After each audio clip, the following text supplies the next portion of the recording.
Bien, buenas tardes. ¿Cómo están?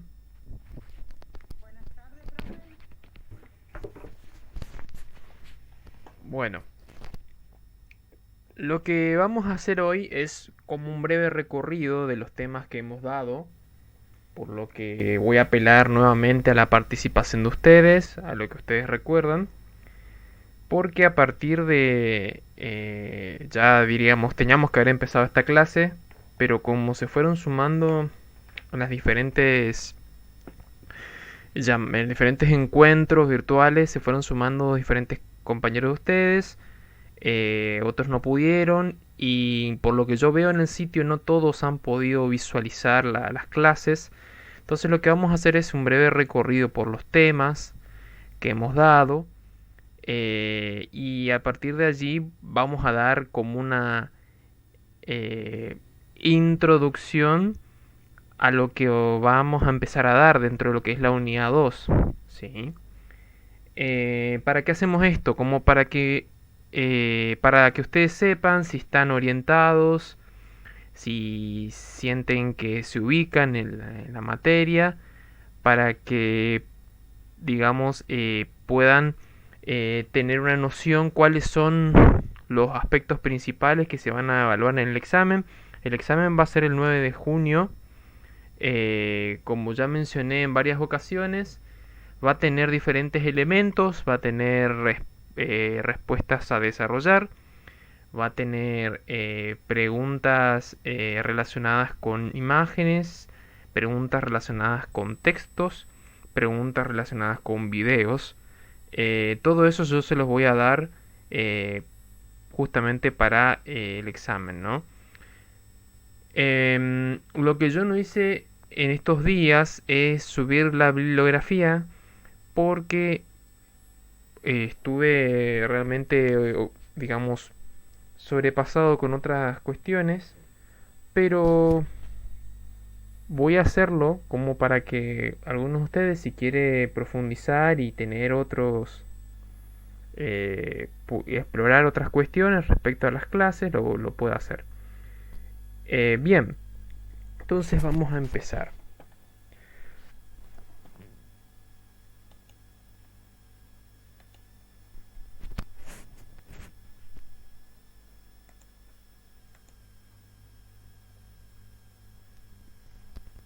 Bien, se ve la pantalla mía, ¿verdad? Sí. Me dicen si no se ve.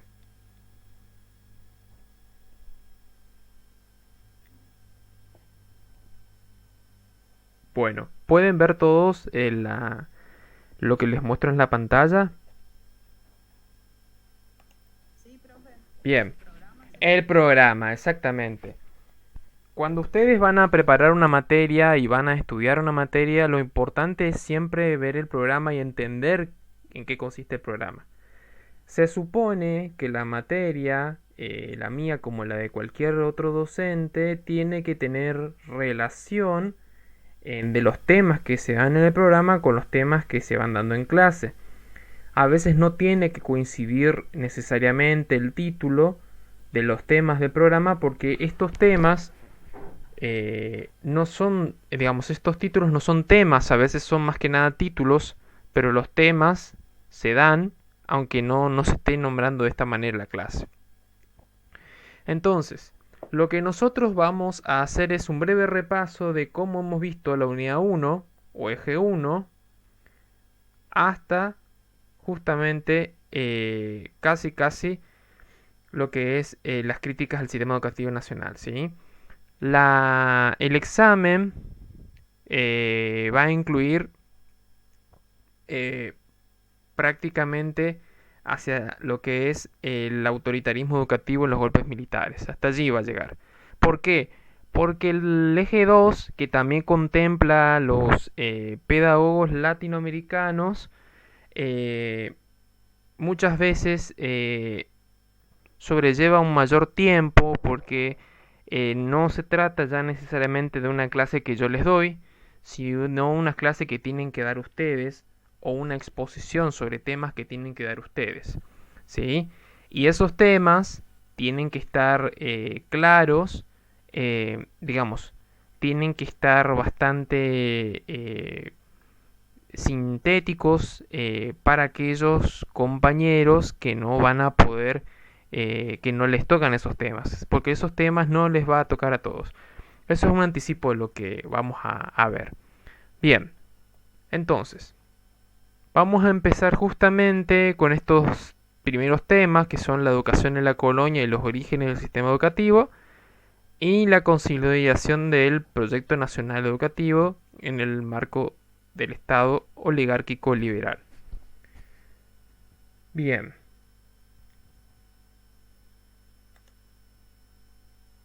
Nosotros habíamos visto dentro de lo que es la materia, habíamos hablado de que en el sistema educativo existían diferentes propuestas, diferentes, digamos, existía otro modelo, otro sistema educativo. Yo siempre llamo propuestas porque no llegó a ser un modelo, sino que eran modos de llevar adelante la enseñanza sin que llegara a ser... cuando hablamos de un modelo hablamos de algo bastante bien formado, que tiene unas características bastante delimitadas, tiene propósitos, y la educación antes de la ley 1420 no llegó a eso, sino que se fue dando sobre la marcha en base a las necesidades y demandas, ¿sí? Em, entonces, esa es la característica que tomó la educación en ese momento. Ahora bien, ¿cuáles eran las propuestas educativas o, claro, propuestas que existían antes de la ley 1420? Habíamos hablado que hacia el siglo XVIII, cuando todavía el territorio donde habitamos era colonia, dependíamos de España, ¿se acuerdan de eso que yo mencioné? Nosotros teníamos diferentes alternativas. Siempre les hice hincapié en este trípode donde tenemos que tener en cuenta el rol que tienen los docentes con la sociedad y con el Estado, y que existía una sociedad bastante marcada según el color de piel. ¿Ustedes recuerdan por qué la sociedad, cómo era esta sociedad colonial que hablábamos? Me acuerdo que en el examen del 25 de mayo, el examen del primer parcial, hablábamos de una sociedad que tenía diferentes denominaciones según el origen de nacimiento, según el color de piel. ¿Se acuerdan de alguno de los nombres?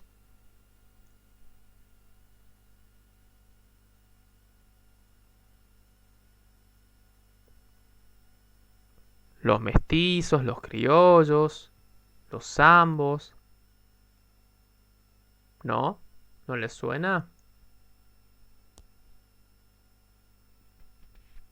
Bueno, la sociedad colonial que nosotros hacemos referencia era una sociedad que se marcaba por el poder acceder a ciertos privilegios y que estaba claramente determinado por el color de piel, primeramente. Los criollos y los españoles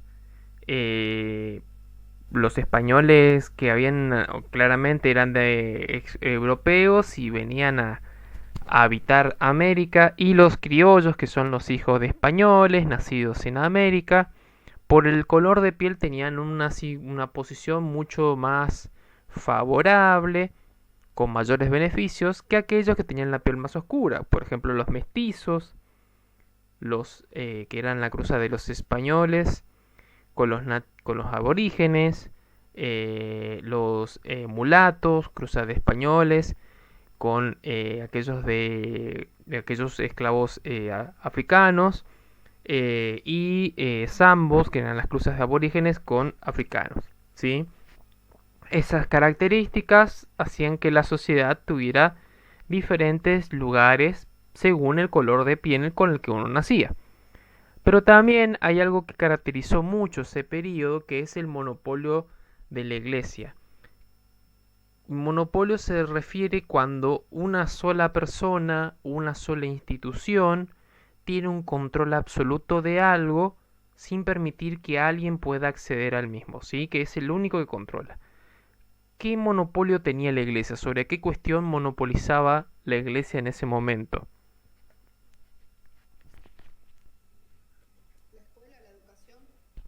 Claro, la educación, ¿sí? Era la educación justamente. Ahora, este monopolio del conocimiento es el que va a ser disputado, ya van a ser casi 3 siglos después, 2 siglos después de hecho, por el Estado, en el caso nuestro, en el Estado argentino. Ahora, si bien la Iglesia tenía un control de la educación, ¿por qué se dice eso? Porque en realidad la educación era solamente para aquellos que podían pagar los servicios y aquellos que tenían conocimiento del latín, ¿sí? Les enseñaba el latín era la lengua, el idioma, perdón, la lengua que usaban los romanos y por la cual ellos nos legaron muchos de ciertos saberes que fueron transmitidos por otros sabios. Entonces el latín era la lengua por la cual se daba incluso la misa. Y por eso no todos podían acceder al conocimiento si no sabía latín. Y para saber latín uno tenía que haber sido afortunado, ¿sí? En eso. Por otro lado, existían otra propuesta, como yo les decía, propuestas como la de los jesuitas. Los jesuitas tenían una ideal de formación racional, como la que aparece acá.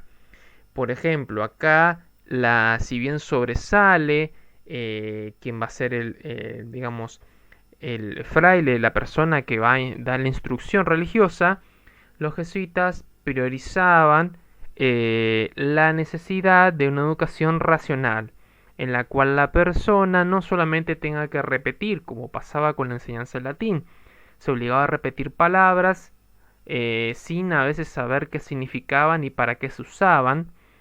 Eso les recordará seguramente muchas materias que tuvieron en la secundaria, el tener que repetir frases sin saber para qué motivo. En lo que es la instancia de la educación jesuita, lo que se buscaba es que los mismos estudiantes cuestionasen y se buscase la forma en que tuvieran una manera de estudio racional, ¿sí? Crítica, en la que pudieran defender sus argumentos, ¿sí? Claramente esto les valió la expulsión, aparte de algunas características que tuvieron ellos cuando se volvieron defensores de los guaraníes, cuando se dieron cuenta que tenían una gran influencia sobre las poblaciones aborígenes de nuestra zona, fueron expulsados hacia 1767. Otra cosa, el Estado en ese momento no era un Estado nacional, un Estado nacido en esta tierra, sino un Estado dependiente de una monarquía. Era una colonia que en realidad tenía un rey que dependía de un rey, ¿sí? No había posibilidad de que pudiera tomarse decisiones sin tener que responder a la máxima autoridad. Eso fue lo que ocurrió con la Revolución de Mayo y lo que fue la fecha de independencia, ¿sí? Que es por eso que en realidad hay tanto alboroto por de repente crear una bandera, crear un himno ante la posible invasión de los españoles. Y por otro lado, lo que podríamos llamar como docente que existía en ese momento eran personas que habían aprendido por sí mismos, eran personas que habían podido viajar al exterior y de tanto que viajaban tenían algún conocimiento de cosas, eran autodidactas, no había una formación, una carrera para poder enseñar, ¿no?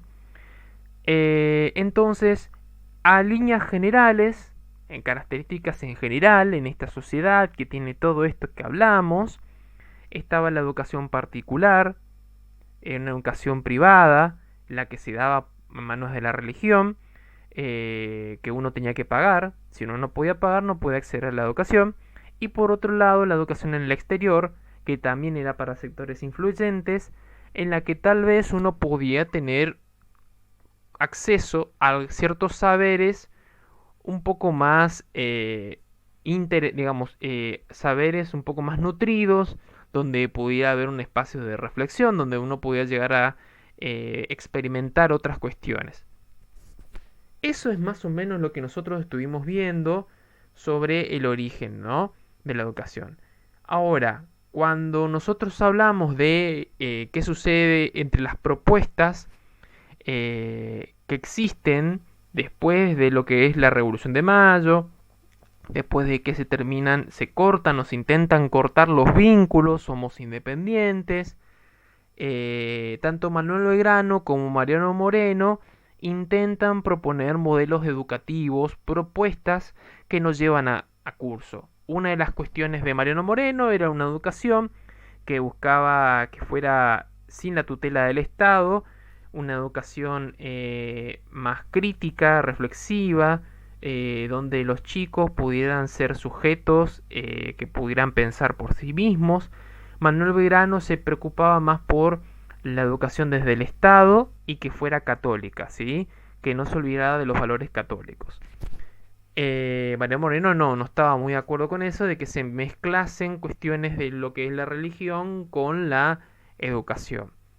Rivadavia, que fue por decreto el primer presidente, pero en realidad nunca fue electo, no fue votado porque no existía la ley Sáenz Peña, fue elegido porque el territorio de las Provincias Unidas del Río de la Plata, que es lo que quedó después de la caída del virreinato, entró en guerra con Brasil y necesitaban un presidente.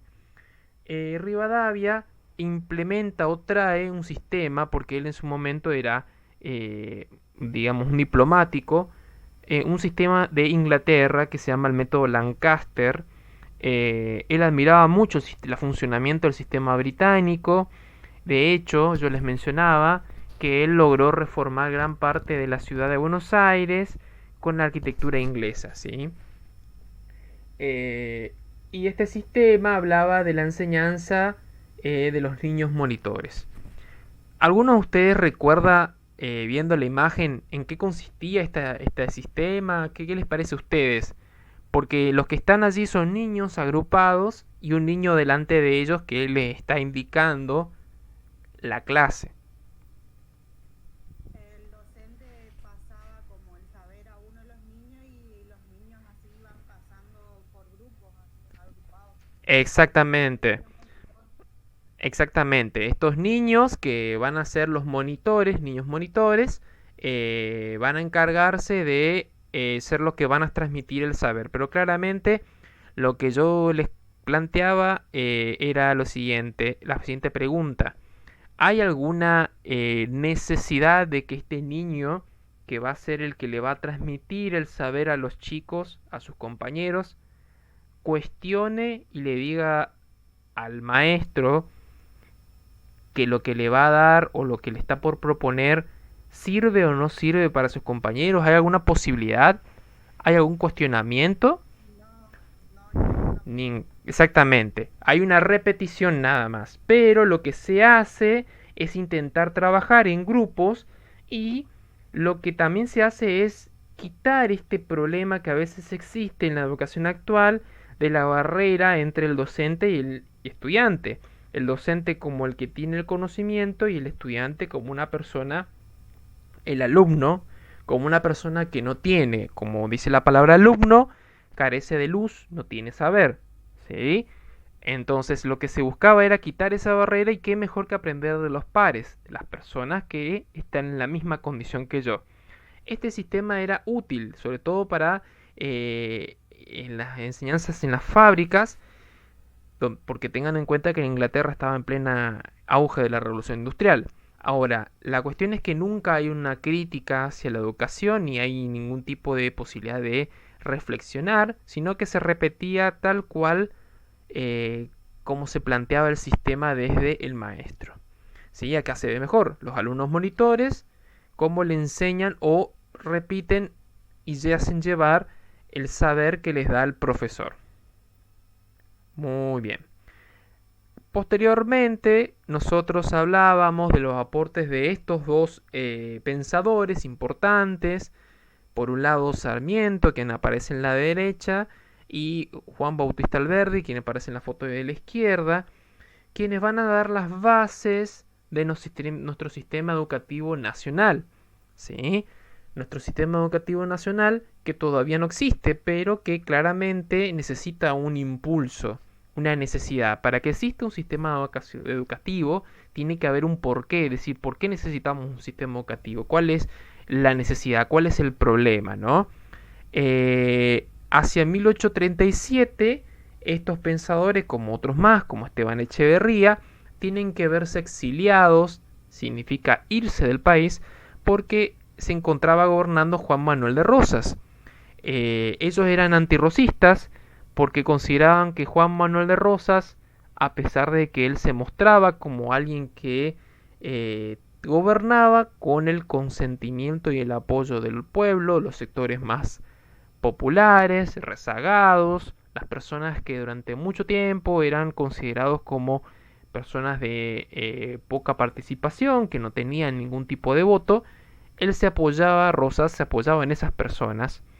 Y estos pensadores como Alberdi y Sarmiento, con su modo de pensar, de considerar cómo tiene que ser la enseñanza, creían que la educación tenía que ser laica, no tenía que haber ningún elemento, ninguna presencia de la religión, ni ninguna influencia de la iglesia en la educación, como a diferencia de lo que pensaba Belgrano, y liberal, es decir, que tenía que, digamos, ser sobre todo dada desde el Estado.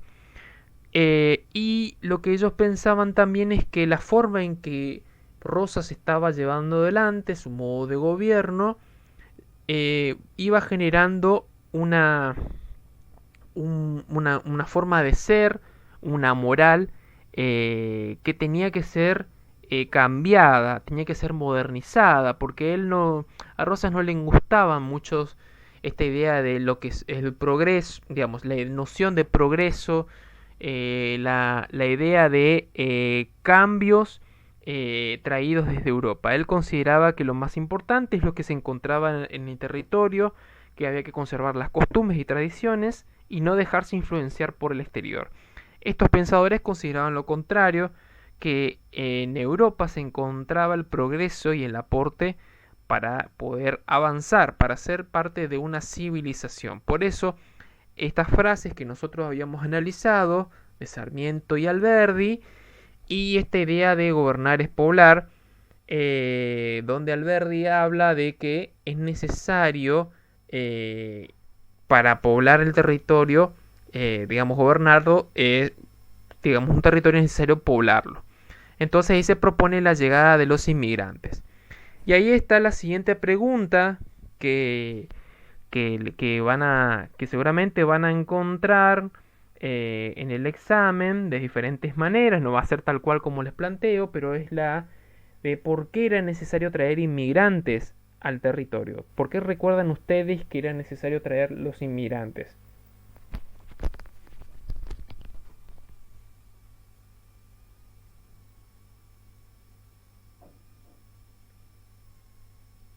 Porque con ellos decía que llegaba el progreso, llegaban los conocimientos, los nuevos saberes. Bien, los inmigrantes en su mayoría proceden de Europa, ¿sí? Se esperaba que llegasen para aportar, como decía su compañera, estos saberes, estos conocimientos, estas nociones, que les ayudase a que en nuestro territorio, donde no había industria, donde no había ningún tipo de desarrollo industrial, ellos pudieran aportar sus conocimientos. Y claramente para eso había que permitir que ellos pudiesen establecerse en el territorio.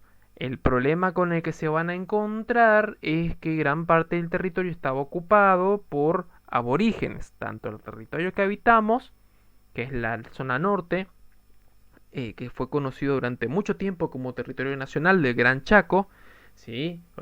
Eh, y lo que tiene que ver con el territorio sur, que es la zona patagónica, ¿no? Entonces, ambas franjas territoriales tenían que ser pobladas.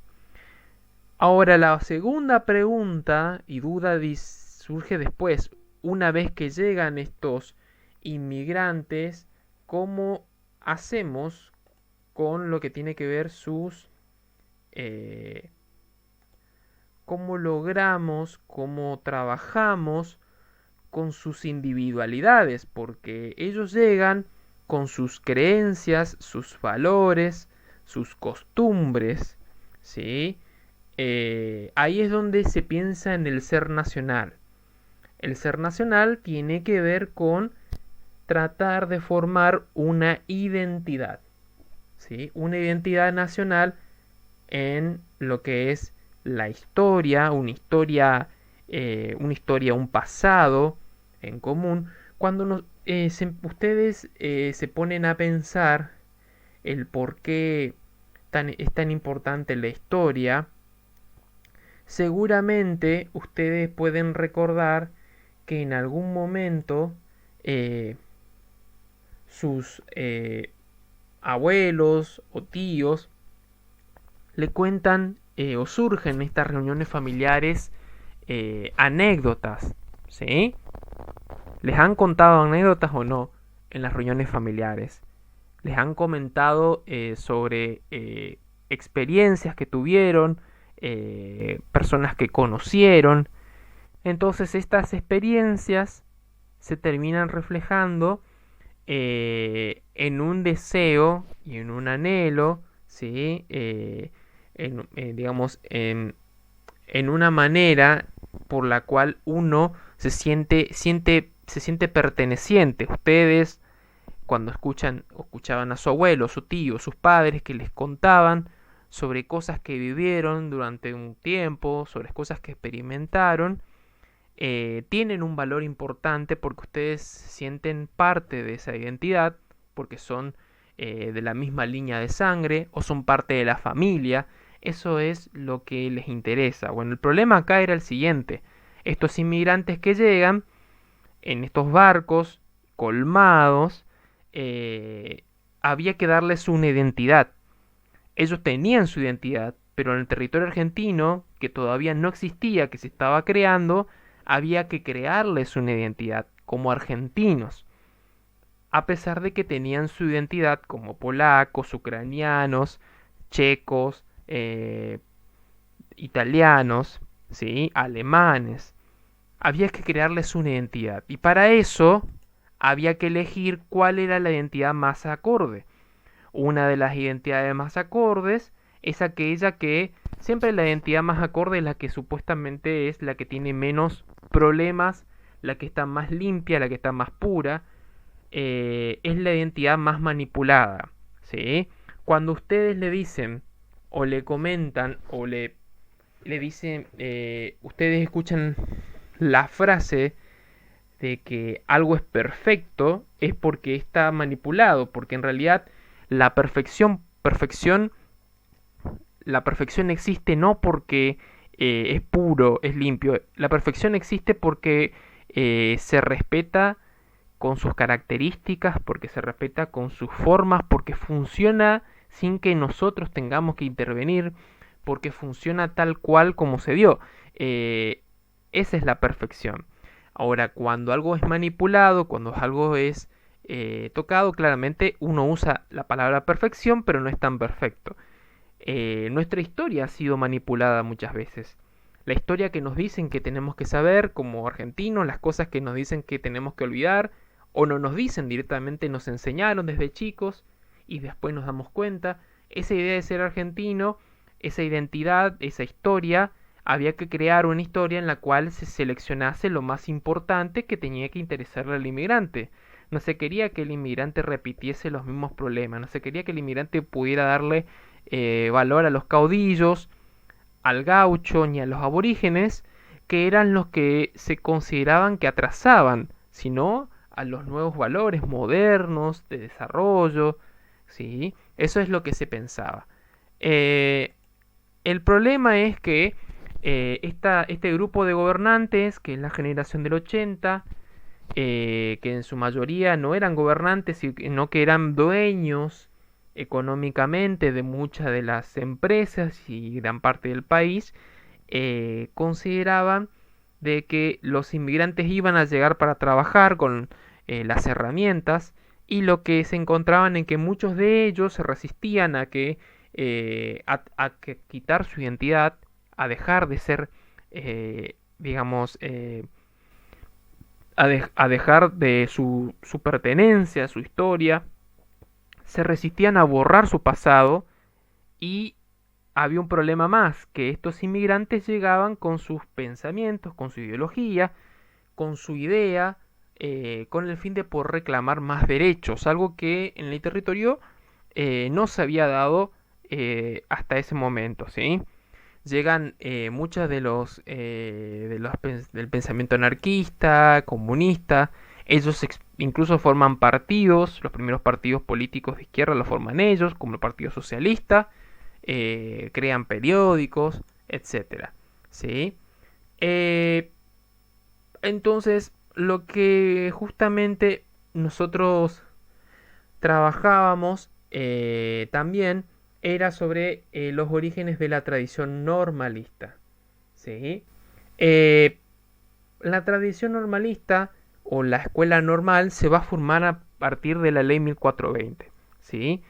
¿Qué características recuerdan ustedes que va a tener esta escuela normal? ¿Qué características va a tener esta escuela a partir de esta frase de la educación pública, gratuita y laica?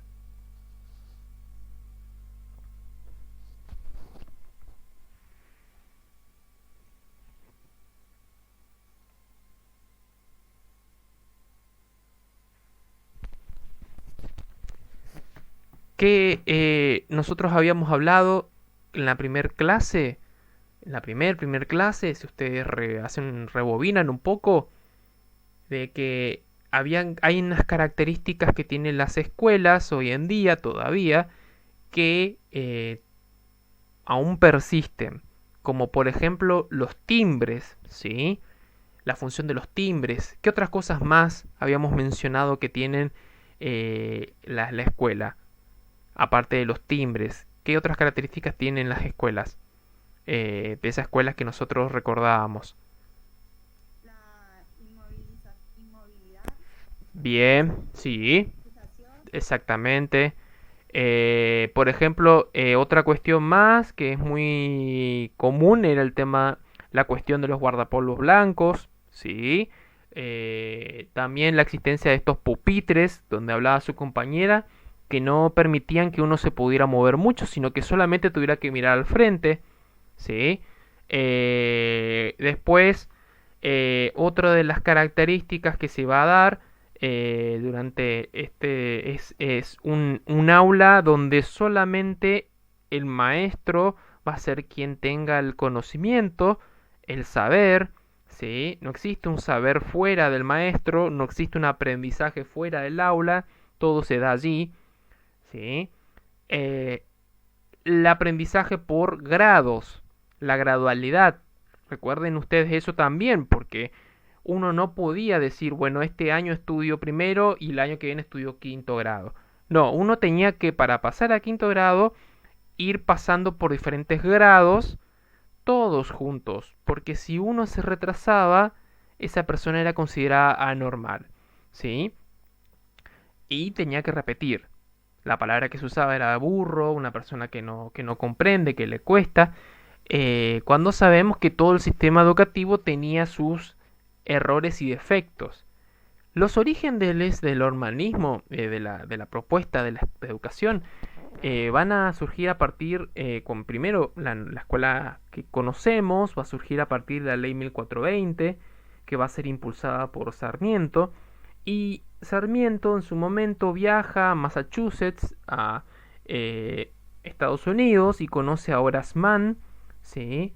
Quien es un pedagogo que lleva adelante un sistema educativo.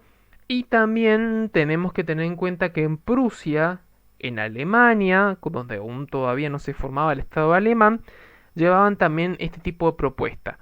Eh, Ahora, la propuesta que trae escuela normalista, y por eso se llama tradición, porque hasta hoy en día mantiene muchas de esas características el normalismo. Las escuelas normalistas, donde sea que se vayan asentando a lo largo del país, van a tener las mismas características y en generación se van a seguir repitiendo.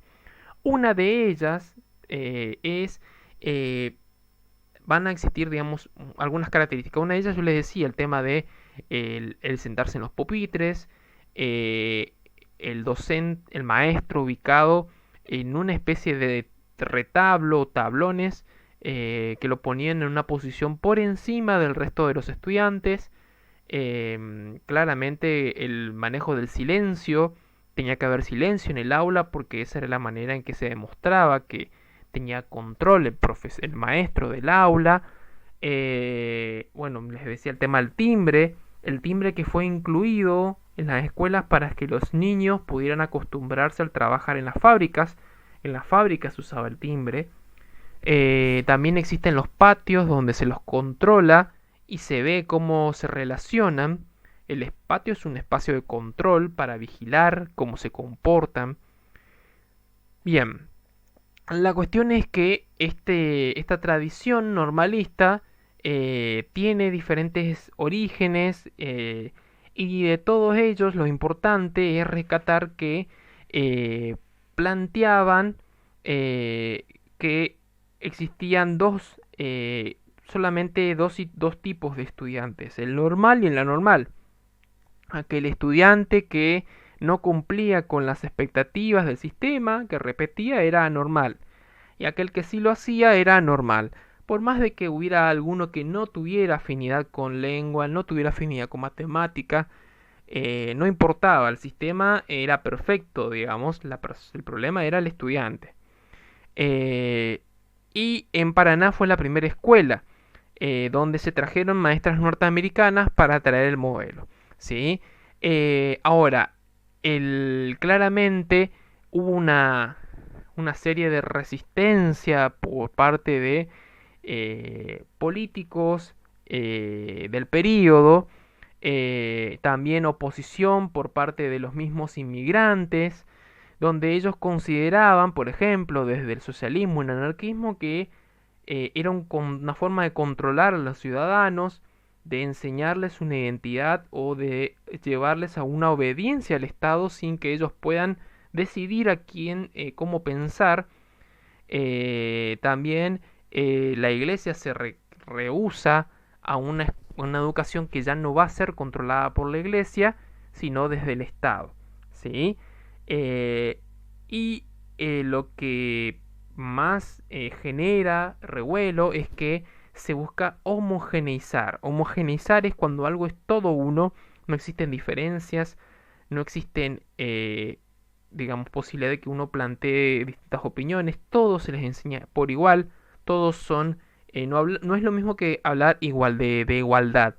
Homogeneizar es cuando no se da la posibilidad de que exista, digamos una circunstancia en la que uno plantea algo distinto. Son todos obligados a ser del mismo modo, de aprender del mismo modo. Y habíamos también hablado de qué importancia le dan ellos a la educación moral, a los valores morales. Los valores morales son muy importantes porque para ellos significan un camino hacia lo que es una formación del sujeto, un sujeto, una persona totalmente íntegra, tiene que tener ciertos valores. ¿Sí? Bien, con eso nosotros ya fuimos dando esto, la educación en la colonia, los orígenes del sistema educativo. Yo me he saltado algunas diapositivas porque solamente selecciono los que son algunos temas particulares, pero en general, a lo largo de las diapositivas de las clases hemos dado esto: consolidación de un proyecto nacional, que es cuando se plantea la educación de la ley 1420, el tipo de gobierno que existe, por qué quieren traer inmigrantes al Estado.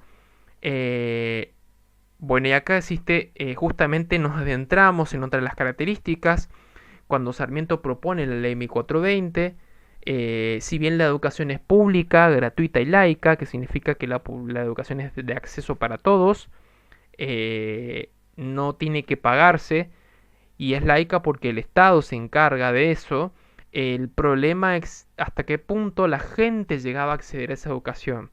El problema es que no todos podían acceder porque necesitaban recursos, no todos tenían materiales para poder acceder a la escuela y en muchos inmigrantes se educaban dentro de su familia, como era su tradición, antes de llevarlos a una escuela donde les iban a transformar su forma de pensar y volcarle valores que no les interesaba como familia, ¿sí? Es algo que hoy en día se llega a dar también en algunos momentos cuando una familia siente que la escuela no los educa, sino que los adoctrina. Algo así. Bien, luego se da el primer Congreso Pedagógico Nacional, donde se debaten dos claras posturas sobre si se tiene que llevar adelante la educación, la ley 1420. ¿Ustedes recuerdan cuáles eran las dos posturas?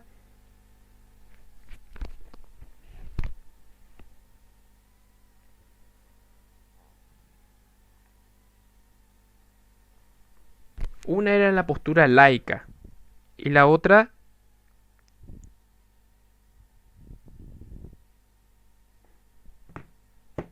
mm, mm, mm, La religiosa la religiosa, claramente. Entonces, eran dos posturas que existían. existió. Exactamente. Una era la liberal, la laica, que hablaba de que el Estado tenía ese cargo de la enseñanza, y otra era la religiosa en la que decía que no, que se tenía que permitir todavía que la educación esté en manos de la Iglesia. Lo que se termina dando es la posibilidad en uno de los artículos de la ley en la cual la instrucción religiosa pueda darse por los representantes de un culto, ya sea religión cristiana, ya sea una religión judía, quien correspondiese. ¿Sí? Por eso hablamos acá de esta ley, ¿no? ¿Cómo va a ser la ley organizada? Uno de ellos es la ley Lainez, que lo mencionamos en una de las clases, que ya dimos justamente.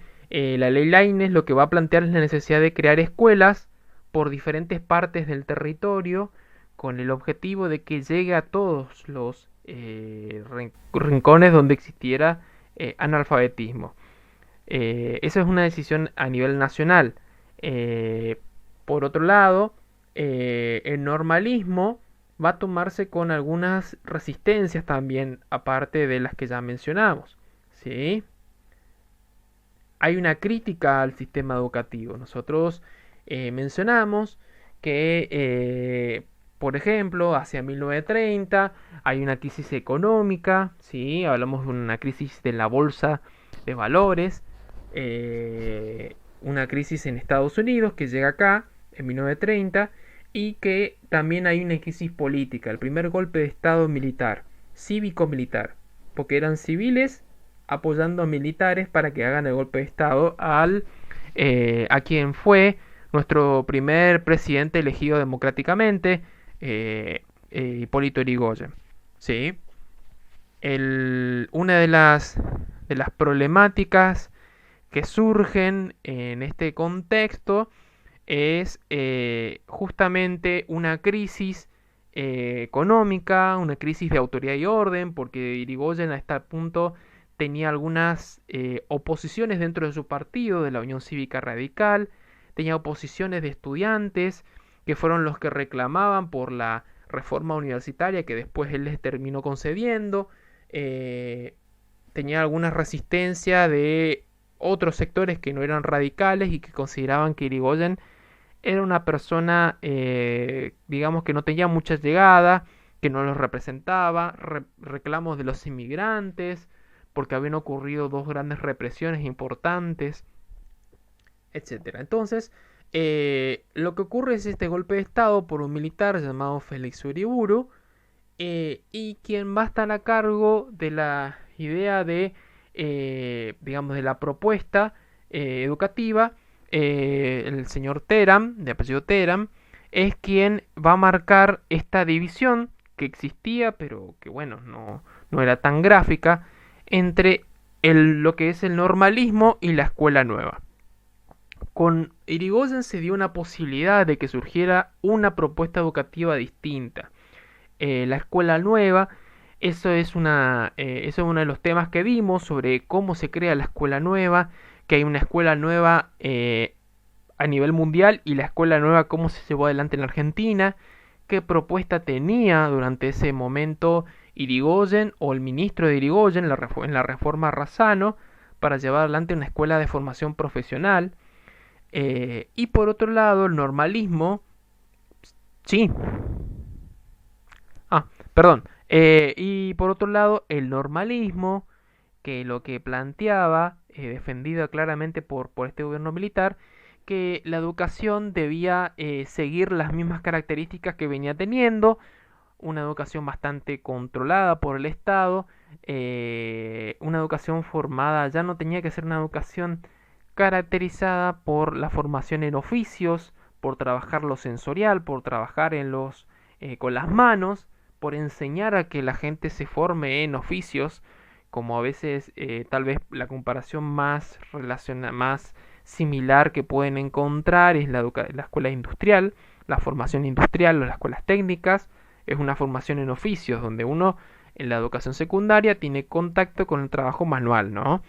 Bueno, el normalismo era todo lo contrario, era una educación formada en conocimientos teóricos, había que saber conocimientos filosóficos, no tenía mucho que ver con eso, y esta división tiene que ver con que hay parte de la sociedad que se encontraba en contra de la escuela normal y otros que apoyaban la escuela nueva. En este contexto, y por eso hice hincapié en esta filmina, también hablamos de la creación del nivel inicial. Es en esta década donde una de las discípulas de Sarah Eccleston, quienes llegaron con Sarmiento de Estados Unidos, Rosario Vera Peñalosa, va a crear la primer profesorado para maestras de nivel inicial, ¿no? Que va a tener diferentes denominaciones. Además empiezan a darse, por ejemplo, durante este contexto, bueno, ahí hablamos de los conflictos entre las reformas que se dio durante Irigoyen y las propuestas que hace el normalismo. Y por otro lado, nosotros hablábamos en esta filmina, la voy a iniciar de cero, cómo existen los aportes de distintos pedagogos, como Pestalozzi, en el que él aporta esta necesidad de educación corporal y sensorial en la educación inicial. Froebel, quien va a ser el pedagogo de la educación normalista. Froebel, yo les había mencionado, es una persona que tiene una crianza muy particular, en solitario. Él empieza a experimentar su contacto con la religión protestante, y él siente que encuentra a Dios en la naturaleza, en los niños. Entonces por eso él busca que los chicos puedan tener la posibilidad de desarrollarse por sí mismo, que puedan expresar sensaciones y emociones, que los chicos puedan ser casi autónomos, ¿no?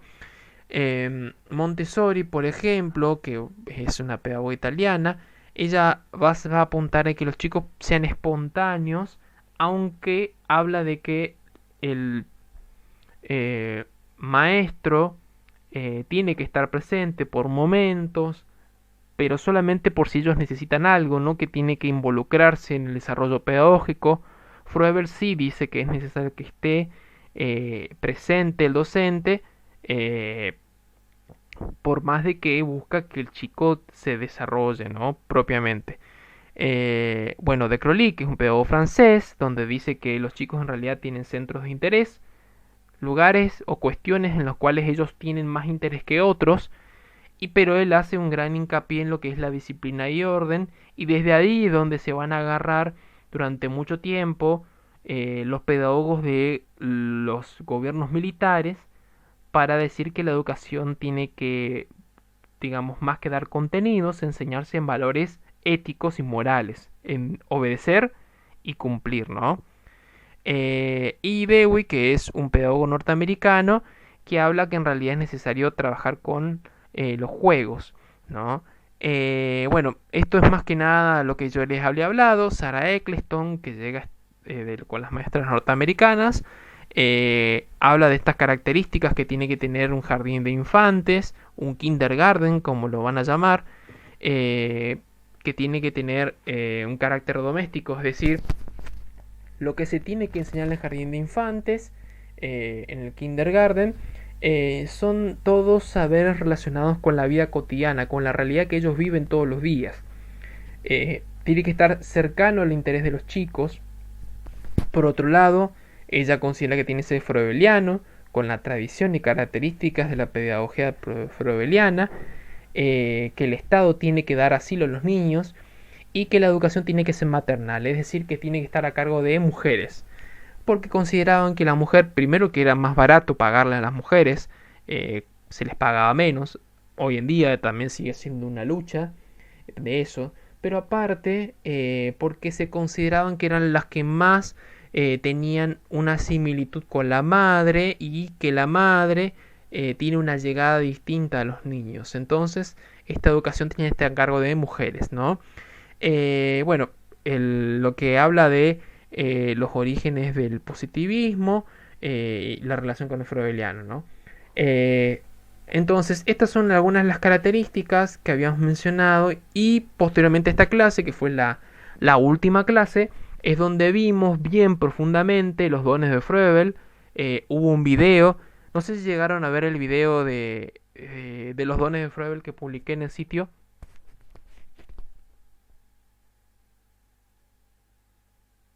Yo no, profe. Bueno, No, profe, no puede hacer.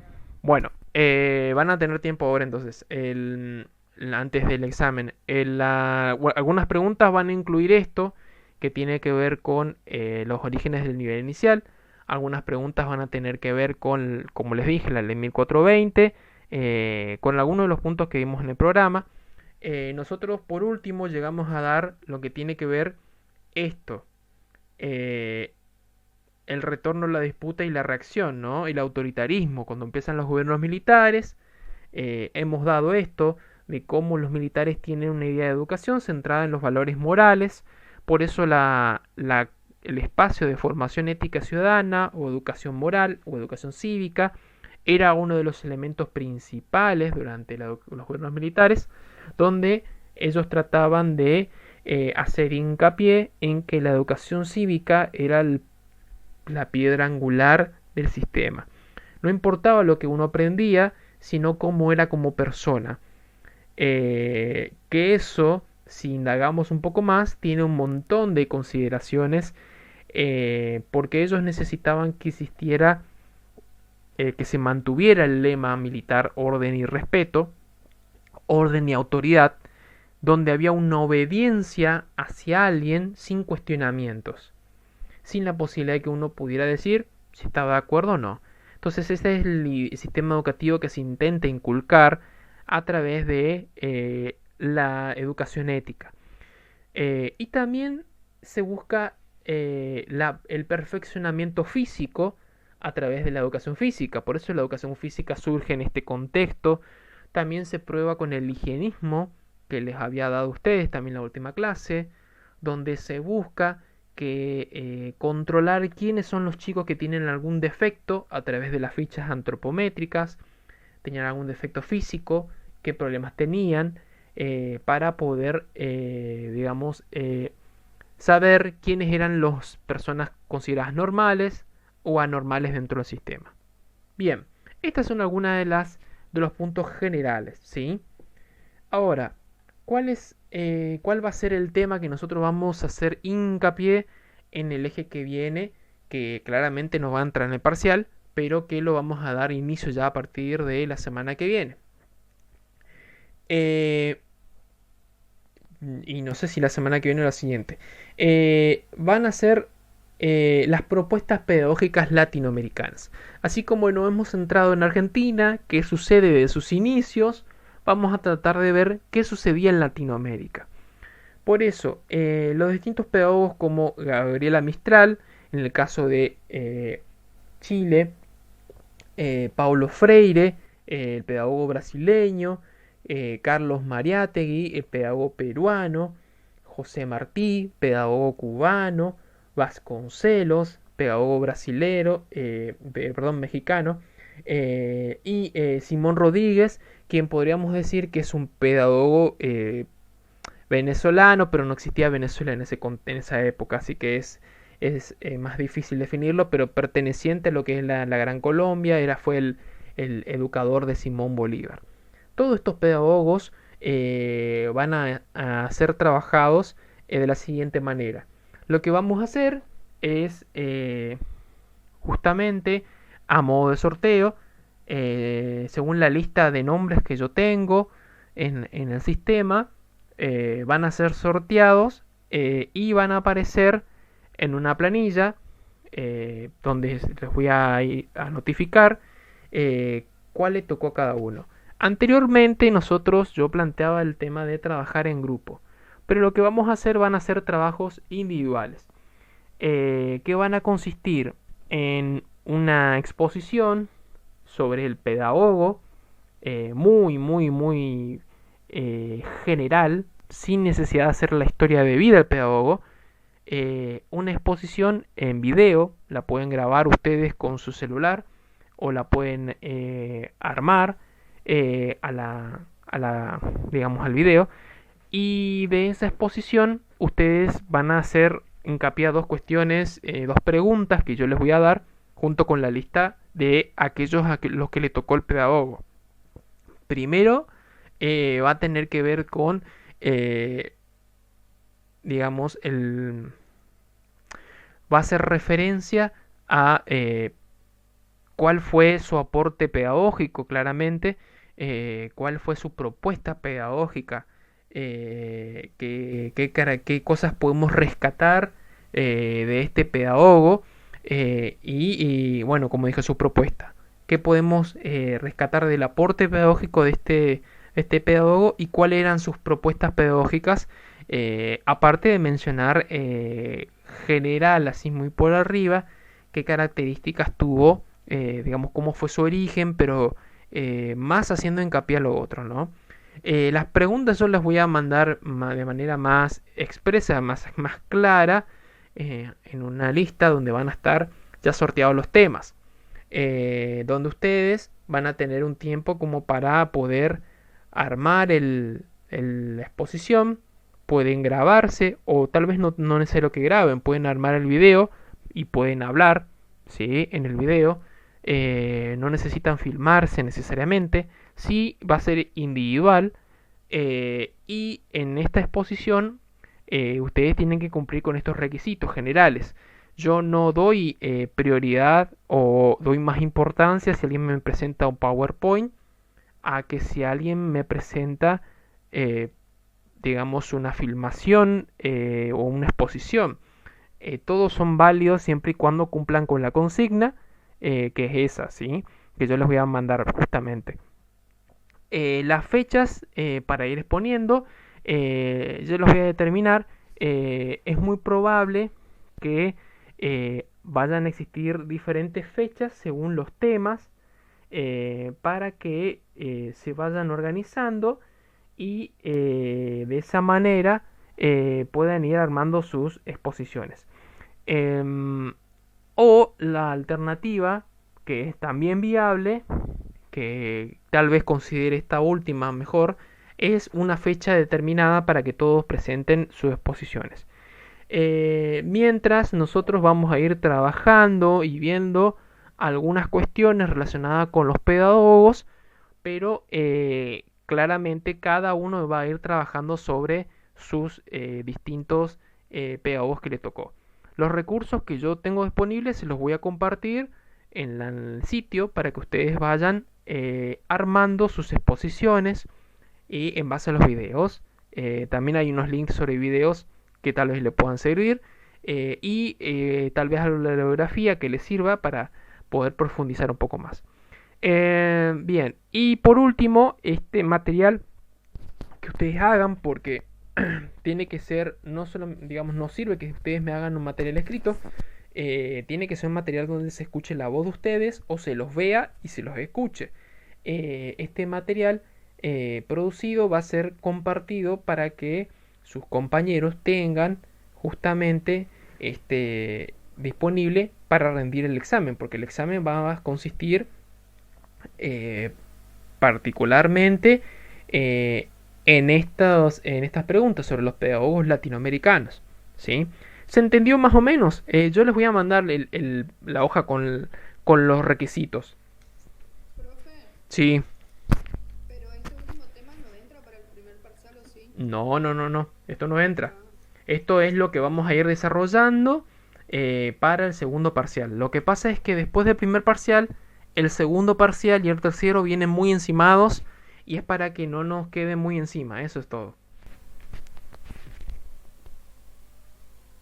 bueno, gracias. No de nada. Entonces, cortamos un poco la visión que tenemos sobre la educación en Argentina y nos vamos hacia Latinoamérica, donde ustedes van a indagar, vamos a ir trabajando sobre el pedagogo que les haya tocado y cuando terminamos con eso en el segundo parcial, ahí recién vamos al tercer parcial en el cual vamos a trabajar sobre el periodo más crítico que son los gobiernos militares, el gobierno peronista, etcétera, etcétera. Bien, ¿hay alguna duda sobre esto, sobre lo que les estuve comentando?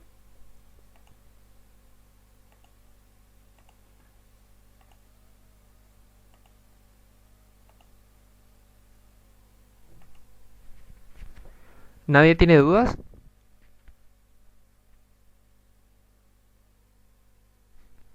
Bueno, en ese caso, les agradezco que hayan asistido. Yo les voy a subir la clase que fue más un repaso. Tengan en cuenta esto que estuvimos viendo en líneas generales. Las preguntas van a apuntar a eso, ¿no? Van a apuntar a las características de la educación de la ley 1420.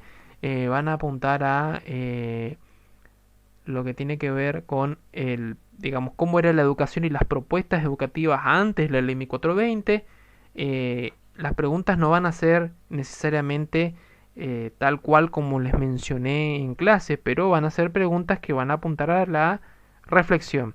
Y otra de las cuestiones que yo mencioné varias veces y que estoy seguro que más de uno se va a equivocar, pero porque a veces no porque yo quiera que se equivoquen, me refiero a equivocarse en el que quiera que salgan mal, ¿no? Equivocarse es necesario para aprender, pero me refiero a equivocarse a propósito. Eh, Tiene que ver con cuando hablamos de los orígenes de la educación normalista, las características de la educación normalista. Hoy mencionamos esos puntos, ténganlos en cuenta. eh, y sobre todo lo que tiene que ver con cómo van a ser los gobiernos militares, cómo van a ser las características del gobierno militar educativas, ¿no? A partir de 1930, los orígenes del nivel inicial en Argentina y bueno, las características de la escuela nueva. ¿Sí? Esas son cuestiones que vamos a ir rescatando. Bien, estamos entonces, nos estaremos viendo la próxima clase, yo voy a subir esta clase y cualquier cosa me dicen. O sea, la semana que viene todavía no es el parcial, es la otra. Claro, la semana que viene no es el parcial todavía, claro. No, yo les comento por si sería bueno, ya que su compañera acaba de ser más puntual. Tienen 2 semanas como si no están al día, ponerse al día y ver qué cuestiones o dudas tienen. ¿Sí? Si se supone que esto fue un leve repaso de los temas, si tienen alguna duda, una cuestión que no les ha quedado claro, bueno, pueden aprovechar ahora como para poder tratar de indagar qué es lo que le quedó flojo. ¿Sí? Estamos entonces. Sí, Una consulta, o sea, lo del parcial va a ser en base a los temas que dimos en clase, porque no hay un material para leer o sí va a haber. sí, voy a subir material ahora. Sí, sí, sí. Ah, Yo en realidad por una cuestión de tiempo no lo puedo subir antes. Es un material que tal vez que va a decir que va a tomar algunas cuestiones, va a aportar un poco más sobre lo que yo digo. Eso es todo. Yo creo que les puede servir porque es importante que ustedes puedan indagar y ver más allá, no quedarse con lo que uno ve en clase, profundizar un poco más, les va a servir para eso. Bueno, gracias, profe. Estamos. Nos vemos entonces. Hasta luego. Hasta luego.